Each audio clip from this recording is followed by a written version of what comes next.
অনেকেই প্রশ্ন করে, আচ্ছা এই যে তোমরা বলো সুদ হারাম, বলো তো কোন দেশে ব্যাংক নাই? সব মুসলিম দেশেই তো ব্যাংক আছে, সবকিছুই তো ব্যাংকের সাথে, তাহলে তুমিও তো হারামের সাথে আছো, তো এখন কি করবা?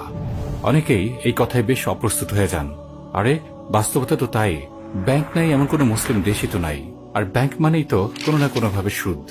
আবার ব্যাংক ছাড়া বর্তমান জীবন ব্যবস্থা তো একরকম অচলই বলা যায়। এখন তাহলে আমি কি উত্তর দিব?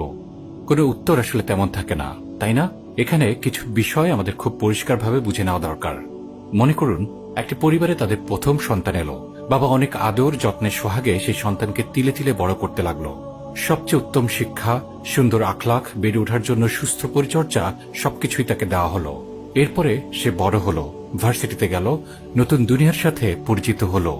সেখানে সে শিখল নতুন কিছু, যার কোনো কিছুই তার বাবা মা শেখায়নি। এমন কিছু যে শিক্ষার ব্যাপারে বাবা মার কোনো নিয়ন্ত্রণ নেই। যেমন সে আসলে ছেলে না, চাইলে মেয়েও হতে পারে। সে আসলে চাইলে এমনকি বিয়ে ব্যতীত শারীরিক সম্পর্ক করতে পারে। এমনকি সে চাইলে ছেলেদের সাথেও শারীরিক সম্পর্ক করতে পারে। আস্তে আস্তে নেশা, মদ, গাঁজা, সমস্ত রকম নোংরা এবং অশ্লীল উপাদানে নিজেকে নোংরা বানিয়ে ফেলল। একদিন তার বাবা জঘন্য এই কাজে তাকে বাধা দেওয়ায় নিজের বাবাকেই খুন করে ফেলল। এখন আপনি যদি সেই ছেলের মাকে কি প্রশ্ন করেন, কেমন ছেলে মানুষ করলেন, নিজের বাবাকেই খুন করে ফেলল? লক্ষ্য করুন, সেই মুহূর্তে সেই মায়ের পক্ষে কোনোভাবেই এই কথার উত্তর দেওয়া সম্ভব হবে না। কেন? কারণ প্রশ্নটি করতে এক মুহূর্ত সময় লেগেছে, কিন্তু এই প্রশ্নের প্রেক্ষাপট তৈরি হয়েছে বছরের পর বছর সময় নিয়ে। যে ব্যক্তি প্রশ্ন করেছে সে কিন্তু দীর্ঘ বছরগুলোর ঘটনা পরিক্রমা, প্রেক্ষাপট কিছুই জানে না। সে জানে না এই ছেলের বাবা আসলে তাদের সন্তানকে সবচেয়ে উত্তম শিক্ষা, আদর্শ শিখিয়েছিল, অফার করেছিল, কিন্তু ছেলে সেগুলো পা দিয়ে ঠেলে দিয়েছে। এর বিনিময়ে সে সুশীলদের অফার করা আমি শরীফ কিংবা শরীফা মতবাদ গ্রহণ করেছে। প্রশ্নকারী এই সমস্ত ঘটনা প্রবাহের কিছুই জানে না। তাই আপনি যখন এই প্রশ্নের উত্তর দিতে যাবেন, তখন খুব স্বাভাবিকভাবেই প্রচন্ড ক্লান্তি বোধ করবেন। কারণ আপনার সঠিক উত্তর বিগত বছরগুলোর ইতিহাস সামনে রেখে আলোচনা দাবি করে, কিন্তু আপনার পক্ষে তা সম্ভব নয়। এটি একরকম দুর্বলতা। স্মরণ রাখুন, দুর্বলতা সামনে আলোচনায় আসবে। আরো লক্ষ্য করুন, কিছু প্রশ্নের কোনো উত্তর হয় না, কারণ এই জন্য নয় যে সেগুলোর উত্তর নেই, বরং কারণ এই জন্য যে প্রশ্নগুলোর কোনো উত্তরের আশায় করা হয় না। বরং একটি প্রশ্ন দ্বারা আরেকটি প্রশ্ন, তারপরে আরেকটি, তারপরেও আরেকটি, এভাবে আস্তে আস্তে শক্তি ক্ষয় কিংবা কোণঠাসা করার জন্য করা হয়। আরো লক্ষ্য করুন, প্রশ্ন যে কেউ করতে পারে, কিন্তু সেই প্রশ্নের উত্তর উপলব্ধি করার সক্ষমতা সবার থাকবে না। আরো লক্ষ্য করুন, অনেকেই বলে প্রশ্ন করা কি কোনো অপরাধ? বেশ জটিল কথা। আরে তাই তো, প্রশ্ন করা কি কোনো অপরাধ? এর উত্তর হবে, প্রশ্ন করা অপরাধ হবে কি হবে না তা নির্ভর করে প্রশ্নের উদ্দেশ্যের সাথে। প্রশ্ন এখানে কেবলমাত্র জিজ্ঞাসা মনের আগ্রহ কিংবা অনুসন্ধান নয়, বরং প্রশ্নের বাইরেও পরিচয় থাকা সম্ভব এবং থাকে। আমরা প্রোপাগান্ডা বা মিডিয়া ওয়ার শব্দগুলোর সাথে বেশ পরিচিত। বর্তমান সময়ে প্রশ্ন একটি মিডিয়া টুলস। এটি দিয়ে শত্রুকে ঘায়েল করা যায়, কোণঠাসা করা যায়। তখন প্রশ্ন আর কেবলমাত্র নিরীহ প্রশ্ন থাকে না। আপনি হয়তো ভেবে নিচ্ছেন এটি মনে হয় আজকের দুনিয়ার আধুনিক কোনো কৌশল। মোটেও তা নয়, বরং প্রশ্নের শয়তানি উদ্দেশ্যমূলক ব্যবহার অনেক প্রাচীন। অনেক উদাহরণ রয়েছে এ ব্যাপারে। আমরা একটা হাদিস দেখি। রাসূলুল্লাহ সাল্লাল্লাহু আলাইহি ওয়াসাল্লাম বলেছেন, তোমাদের কারো কাছে শয়তান এসে বলে এটা কে সৃষ্টি করেছে, ওটা কে সৃষ্টি করেছে। এভাবে এক পর্যায়ে সে বলে তোমার প্রভুকে কে সৃষ্টি করেছে। কেউ যখন এই পরিস্থিতিতে পৌঁছে যায় এবং তার ঈমানের মধ্যে সন্দেহ সৃষ্টি হয়, তখন সে যেন আল্লাহ তাআলার কাছে আশ্রয় প্রার্থনা করে এবং এই ধরনের চিন্তা থেকে বিরত থাকে। সহিহ বুখারী হাদিস 3576। শয়তান কি দিয়ে শুরু করে? প্রশ্ন দিয়ে। আসুন তাহলে আবার সামারি করি। প্রশ্ন করা কি খারাপ? এর সঠিক উত্তর হচ্ছে এটি নির্ভর করে। একই প্রশ্ন পিয়ার্স মর্গান যদি করে, এর উদ্দেশ্য একরকম হবে। সে একই প্রশ্ন যদি লন্ডনের রাস্তা দিয়ে হেঁটে যাওয়া একজন স্ট্রেঞ্জার করে, তার উদ্দেশ্য আলাদা হওয়ার সম্ভাবনা প্রবল। তাহলে আমরা পেলাম প্রশ্ন মানে নির্ভেজাল, ইনোসেন্ট কিছু না, বরং বর্তমান সময়ে মিডিয়া ওয়ার এবং প্রোপাগান্ডার মুখোমুখি সময়ে প্রশ্নের সুনির্দিষ্ট ব্যবহার আছে। ফিরে যাই একদম শুরুর কথায়। তাই যখন কেউ বলবে কোন দেশে ব্যাংক নাই, সবই তো ব্যাংক, সবই তো সুদ, তাহলে কি বলবেন? বলেছিলাম আমাদের একটি দুর্বলতা থেকে যায়।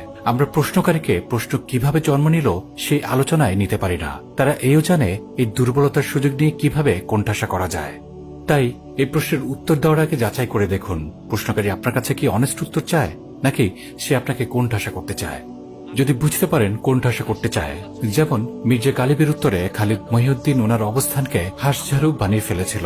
আপনি আমাকে বলেন তো যে জামায়াতে ইসলামী খেলাফত চায় না গণতন্ত্র চায়? জামাত ইসলামী খেলাফতের নীতির ভিত্তিতে একটা আধুনিক গণতান্ত্রিক রাষ্ট্র চায় বলে আমি ডক্টর গালিব, এটা তো পুরোপুরি হাঁসঝাড়ু হইল, না, হাঁস এবং no. সজারুর মিশ্রণ হইল। লক্ষ্য করুন, এখানে খালেদ জেনে বুঝেই প্রশ্ন করেছেন মির্জা গালিবকে। উনি জানেন মির্জা গালিবের মানসিকতা, আদর্শিক অবস্থান এবং আদর্শিক দুর্বলতা। প্রবল সম্ভাবনা গালিব এই ফাঁদেই পা দিবেন এবং ওনাকে কোণঠাসা করা যাবে। তারা জেনে বুঝেই আমাদের সামনে ফাঁদ পাতে, আর আমরা জেনে কিংবা না জেনে সেই ফাঁদে পা দেই। আমরা কিভাবে তাদের এই ফাঁদ তাদের দিকেই ঘুরিয়ে দিতে পারি, এই আলোচনা না হয় অন্য দিনের জন্য রেখে দিই। আর যদি বুঝতে পারেন কেউ আন্তরিকভাবে জানতে চায়, তাকে আগে বুঝিয়ে বলুন কিভাবে এই প্রশ্ন সৃষ্টি হলো। এটি 2025 সালে করা হচ্ছে, এর অর্থ এই নয় যে এটি আজই সৃষ্টি হলো। লক্ষ্য করুন, মক্কার জাহালতের চূড়ান্ত অন্ধকার জীবনে রাসূলুল্লাহ সাল্লাল্লাহু আলাইহি ওয়াসাল্লাম এসেছেন। কিন্তু দেখুন, এই মক্কাতেই তো ইব্রাহিম আলাইসাল্লাম এসেছিলেন, ইসমাইল আলাইসাল্লাম ছিলেন। উনাদের সময়ে কি এই জাহালত ছিল? মূর্তি পূজা ছিল? ব্যভিচার ছিল? জীবন্ত কন্যা সন্তান পুঁতে দেওয়ার প্রচলন ছিল? ছিল না। এই কমকে কি অন্ধকারই রাখা হয়েছিল? না, বরং তারা কালের পরিক্রমায় অন্ধকার বেছে নিয়েছে। একইভাবে যখন রাসূলুল্লাহ সাল্লাল্লাহু আলাইহি ওয়াসাল্লাম এসে দেখলেন চারিদিকে শুধু জুলুম, মূর্তি পূজা, জিনা, ব্যভিচার, রাহাজানি, সর্বব্যাপী জুলুম, প্রথম দিকের ইসলাম গ্রহণ করা সেই সাহাবীদের কেউ কেউ বলেছিলেন, সবাই তো মূর্তি পূজাই করে, সবাই আরবদের জাহালত মেনে চলে, আমরা এই কয়জন মিলে আর কি বা করতে পারবো। না, এমনটি তারা বলেননি। প্রশ্নকারীকে আগে মৌলিক বিষয়গুলো বুঝিয়ে বলুন। উত্তর তো রেডি আছেই, কিন্তু উত্তর গ্রহণের জন্য, উত্তর বোঝার জন্য তার মন, মনন, মানসিকতা আগে প্রস্তুত করুন। আল্লাহ আমাদের জন্য কেবলমাত্র বলে দিতে পারতেন, আমি আল্লাহ, আমার ইবাদত করো। কিন্তু না, আল্লাহ আমাদের জানিয়েছেন তিনি আল্লাহ, এবং আমাদের মনে তা গেঁথে দেওয়ার জন্য কত শত উদাহরণ দিয়ে বলেছেন, আমি আল্লাহ, তা এমনি এমনি না। এই দেখো, আমি আকাশকে সমুন্নত রেখেছি কোনো খুঁটি ছাড়াই। আল্লাহ ব্যতীত আর কে আছে যে এই কাজ করতে পারবে? আল্লাহ বলেছেন, দেখো আমি চাঁদ সূর্যকে নিয়ম মতো পরিচালিত করি, পারলে কেউ একদিন সূর্যকে পূর্ব দিকের বদলে পশ্চিম দিক থেকে উঠিয়ে দেখাত। এভাবে আল্লাহ আমাদের মনকে প্রস্তুত করেছেন আল্লাহকে রব হিসেবে গ্রহণ করার জন্য, এবং তারপরে এও জানিয়ে দিয়েছেন সমস্ত প্রমাণ উপস্থিত করার পরেও এমন অন্তর থাকবে যারা সকল প্রমাণ দেখার পরেও সত্য গ্রহণ করবে না। প্রমাণ উপস্থিত করার অর্থই সবাই তা গ্রহণ করবে এমন নয়। ইবলিশ কি তার সবচেয়ে বড় প্রমাণ নয়? তাহলে সামারি হচ্ছে, প্রশ্ন করা মানেই উত্তর দিয়ে দেওয়া না। আমরা বুঝিয়ে দেওয়ার চেষ্টা করছি প্রশ্ন সবসময়ই কেবলমাত্র নিরীহ কিছু না, আর সবসময়ই প্রশ্নের উত্তর দিয়ে দেওয়াই সবকিছু না। আমাদের এই গ্যাপগুলো তারা জানে। তারা জানে আমরা প্রস্তুত না হয়েই তাদের মুখোমুখি দাঁড়িয়ে যাই, এই জন্য তারা বারবার আমাদেরকে ধরাশায়ী করে। তারা জানে আমরা তাদের মানসিকতা না জেনেই তাদের প্রশ্নের উত্তর জোগাড় করার কাজে লেগে যাই, অথচ তাদের উদ্দেশ্য উত্তর নয়, হক জানা নয়, বরং প্রশ্নের অবিরত আঘাতে আপনাকে ক্লান্ত করে ফেলা। তাহলে যদি তারা প্রশ্ন করে, সব মুসলিম দেশেই ব্যাংক আছে, শুধু ব্যাংক ছাড়া কি চলতে পারবা? এর উত্তর কি হবে? তাকে উত্তর দিন, সব মুসলিম দেশেই ব্যাংক থাকা না থাকার সাথে ইসলামের বিধানের কোনো সম্পর্ক নেই। বিধানের সাথে সম্পর্ক কুরআন এবং সুন্নাহর। কোন দেশে কয়টি ব্যাংক আছে তার সাথে নয়। শুধু ব্যাংক ছাড়াই তো আমি চলতে চাই, কিন্তু আমার উপর সুদের সিস্টেম চাপিয়ে দেওয়া হয়েছে। যে ধর্ষিতা হয় তাকে যদি সে সময় প্রশ্ন করা হয়, আপনি তো শুধু ধর্ষিতই হচ্ছেন, শুধু শুধু চিৎকার করছেন কেন? এটি কোনো অর্থ বহন করে? করে না। একইভাবে সুদ আমি চাইনি, আপনি আমার উপর চাপিয়ে দিয়েছেন। আমি প্রতি মুহূর্তে এর প্রতিবাদ করেছি, অন্যকে সচেতন করছি।